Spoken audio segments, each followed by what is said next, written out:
Magandang umaga po sa inyong lahat. Kami po ang ikatlong pangkat. Muli, magandang umaga sa inyong lahat. Bago ko po sisimulan ang ating talakayan, gusto ko muna magpakilala sa inyong lahat. Ako po si Rafael Puruganan at ngayong araw na ito, ang ating pag-aaralan ay patungkol sa bahagi ginagampanan ng agrikultura, pangingisda at paggugubat sa ekonomiya. Ano bang ibig sabihin ng agrikultura? Ang agrikultura ay ang sining at agham ng pagsasaka ng lupa para sa layuning makapagtanim doon ng mga gulay, prutas at iba pang pananim. Gayun din ang paghahayupan at pangingisda. Ang agrikultura ay isa sa pinakamahalagang sektor ng ekonomiya. Nahati ang sektor ng agrikultura sa paghahalaman, paghahayupan, pangingisda at paggugubat. Halina't suriin natin ang bawat ginagampanan ng agrikultura. Mga ginagampanan ng agrikultura sa ekonomiya. Una, paghahalaman. Ang paghahalaman ay ang proseso ng pagtatanim ng mga halaman. Marami ding paunahing pananim ang bansa tulad ng palay, mais, niyog, tabako at abaka.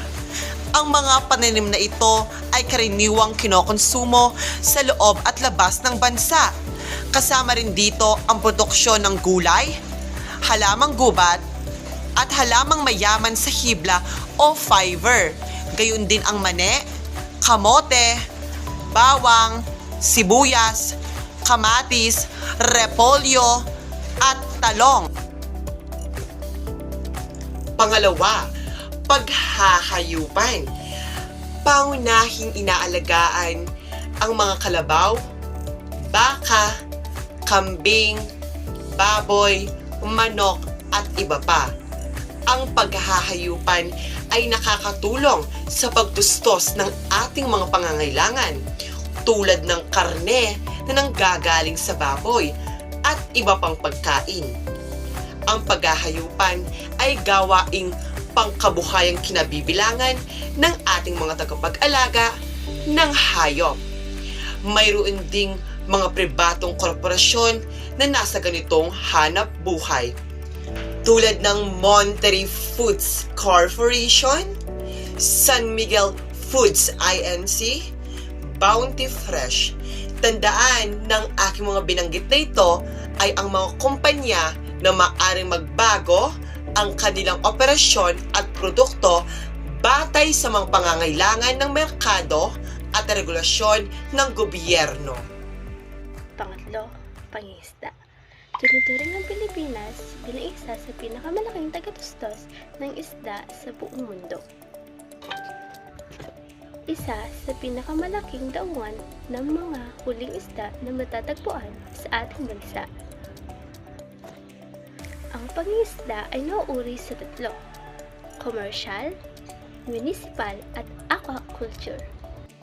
Ang komersyal na pangingisda ay tumutukoy sa uri ng pangingisdang gumagamit ng mga bangka na may kapasidad na higit sa 3 tonelada para sa mga gawaing pangkalakalan pagnenegosyo. Sakop ng operasyon ng 15 kilometro sa labas ng nasasakupan ng pamahalaang bayan.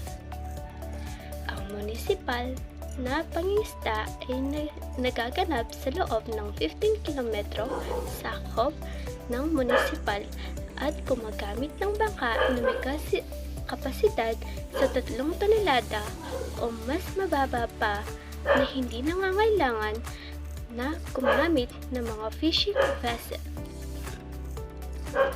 Ang pangingisdang aquaculture naman ay tumutukoy sa pag-aalaga at paglinang ng mga isda at iba pang uri nito mula sa iba't ibang uri ng tubig, pangisdaan, fresh, tabang, brackish, maalat-alat, at marine, maalat, POI 2011. Sa mga ito, Ang aquaculture ang ipinakamalaki ang naitala sa buong produksyon ng pangisdaan, kasunod nito ang pangisdang munisipal at komersyal. Bahagi din ng gawaing pangingisda ang paghuhuli ng hipon, sugpo at pag-alaga ng damong dagat na ginagamit sa paggawa ng gulaman. Pang-apat ay paggubad. Ang paggubad isang pangunahing pang-ekonomikong gawaing sektor ng agrikultura. Patuloy na paglilinang ang ating kagubatan sa bagamat tayo ay naharap sa suliranin ng pag-ubos ng mga yaman nito. Mahalaga ito ng pinagkukunan ng plywood, table, veneer. Bukod sa mga nabanggit na produkto, pinagkakitaan din ang ratan, lipa, anahaw, kawayan, pulot pagyatan, at ang dagta ng almasiga. Mga kahalagahan ng agrikultura. Ang pag-unlad ng isang bansa ay nakabatay sa laki at taas ng kita ng mga sektor ng ekonomiya. Mahalaga mapagtuunan ng pansin ng pamahalaan ang lahat ng sektor, partikular ang agrikultura, sapagkat dito nagmumula ang mga pagkain na tumutugon sa pangangailangan ng mamamayan. Narito ang ilang kahalagaan ng agrikultura upang mapalakas at maging katuwang ng pamahalaan sa paggamit ng kaunlaran sa ating bansa. Number 1.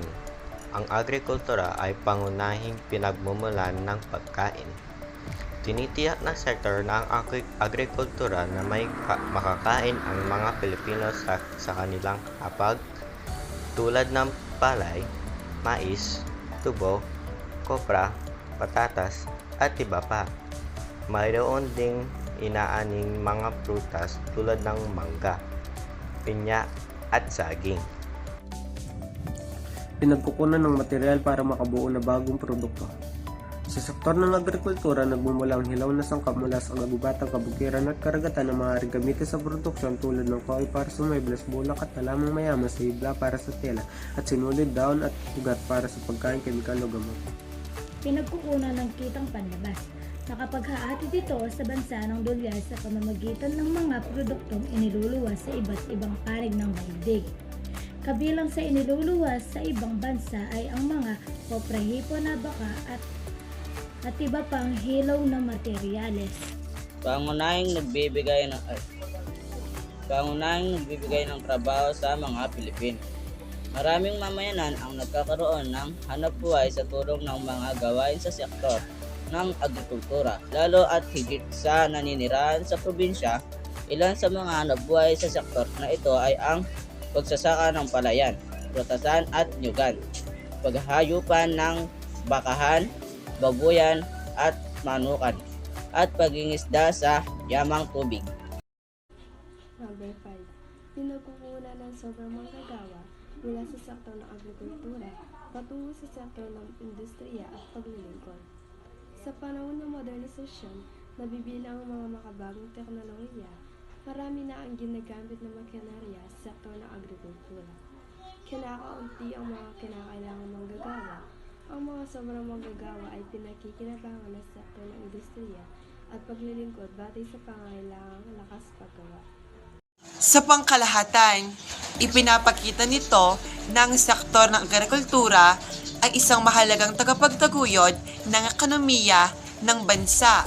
Katuwang nito ng pamahalaan sa pagpapalakas at pagtugon sa mga pangunahing pangangailangan ng mamamayan mula sa mga pagkain hanggang sa mga sangkap ng produksyon. Ang kasiguraduhang sapat ang kalakasang pisikal at kasaganahan sa bawat tahanan ay maaring may positibong epekto sa isang bansa. Samantala, kung hihigit sa pangangailangan ng bayan ang magagawa, maaari itong maging mga produkto na ikakalakal sa labas ng bansa. Sa gayon, ang sektor ay magiging isang matibay na sandigan ng bayan upang makamit ang inaasam nitong kaunlaran. Maraming salamat sa pakikinig. Naway may natutunan kayo sa ating talakayan. Babush!